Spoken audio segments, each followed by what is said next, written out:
Les députés ont jugé recevable en République démocratique du Congo mercredi 15 octobre le projet de budget 2015. Le Premier ministre Matata Ponyo propose un budget chiffré à 9 milliards de dollars, un budget dont les recettes proviennent à 79% des ressources internes et à 21% des ressources externes. Et pour en parler, nous recevons sur ce plateau Monsieur Vital Kamerhe, membre de l'opposition et président de l'Union pour la nation congolaise. Monsieur Kamerhe, bonjour. Bonjour. Alors ce budget, comment vous l'analysez?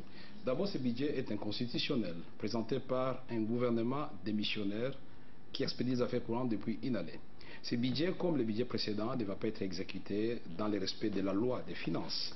Parce que le budget passé, nous avons vu d'abord 25 millions de dollars pour arranger le bureau du Premier ministre, 80 millions de dollars qui ne sont inscrits dans aucune rubrique budgétaire, qui ont été décaissés, donnés au privé pour créer un parc agricole dans les Bandundu. Et au Katanga, aujourd'hui, nous savons l'accroissement de la production du cuivre est plus que jamais visible, mais qui rivalise malheureusement avec l'accroissement de la pauvreté de tous les Congolais, des Katangais en particulier. Et justement, est-ce que ce budget ne pourrait pas influer sur les conditions de vie des Congolais? Justement, c'est là tout le paradoxe. Ou alors, l'argent effectivement entre dans la caisse de l'État et est détourné à d'autres fins, où l'argent n'entre pas, on doit nous dire la vérité, parce qu'on voit le taux de croissance le plus élevé d'Afrique. En même temps, nous avons le taux de pauvreté le plus élevé d'Afrique. Le budget, c'est une loi de finances qui doit être respectée. Ces entreprises minières ont été réunies pour créer ce qu'on appelle basket fund, c'est-à-dire de l'argent pour préparer le référendum afin que le président ait la possibilité de se présenter. Nous dénonçons ce genre de pratiques. Ça a été présenté par Mediapart. Nous avons dans les budgets passés de l'argent qui était destiné à l'opposition, qui n'a pas encore jusqu'à ce jour de porte-parole. Mais on a vu 200 millions de francs congolais qui a mouvementé ce compte et qui a bénéficié de cet argent. Et quelle aurait été la solution idéale selon vous? Et d'abord, le budget, quand on dit qu'il est recevable, il faut relativiser.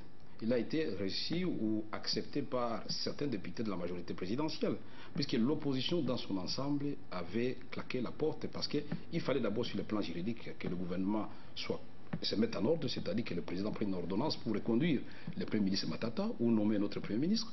Secondo, il fallait d'abord que le rapport de la Cour des comptes soit discuté au niveau de l'Assemblée nationale. Or, à ce niveau-là, on a brisé un principe de l'unicité des comptes de l'État. Il y a maintenant plusieurs sous-comptes de l'État, visiblement pour enrichir certaines personnes dans le but justement d'influencer le cours de l'histoire politique de notre pays. Alors, M. Kamerhe, à un peu plus d'un an des prochaines élections, comment est-ce que vous évaluez le dialogue national? Ouais, nous avons appris que dans une émission à la télévision nationale privée à Kinshasa, et puis reprise au niveau de la télévision nationale, que le ministre de la Communication, porte-parole du gouvernement, en même temps porte-parole du président de la République, aurait dit que le président serait favorable au dialogue conduit par M. Tshisekedi au niveau de l'opposition et M. Vital Kamerhe. Vous semblez sceptique? Oh, on n'est pas sceptique parce que nous sommes pour la construction. Mais nous disons, le président doit se rappeler qu'il y a l'accord cadre d'Addis Abeba, il y a la résolution 2098 qui fixe les cadres de ces dialogues. Et ces dialogues ne peut porter que sur les conséquences des mauvaises élections de 2011 pour les éviter en 2016. Ces dialogues doivent porter sur le bon fonctionnement de la CENI et sur la non-révision de la Constitution, et que nous ayons l'occasion de dénoncer ce qui vient de se passer dans notre pays. L'insécurité à l'Est, et les évêques, pour avoir donné leur opinion, aujourd'hui sont vilipendés. Les représentants des droits de l'homme au niveau de la MONUSCO, aujourd'hui déclarés persona non grata, pour une opération qui avait été malmenée par la police congolaise des jeunes.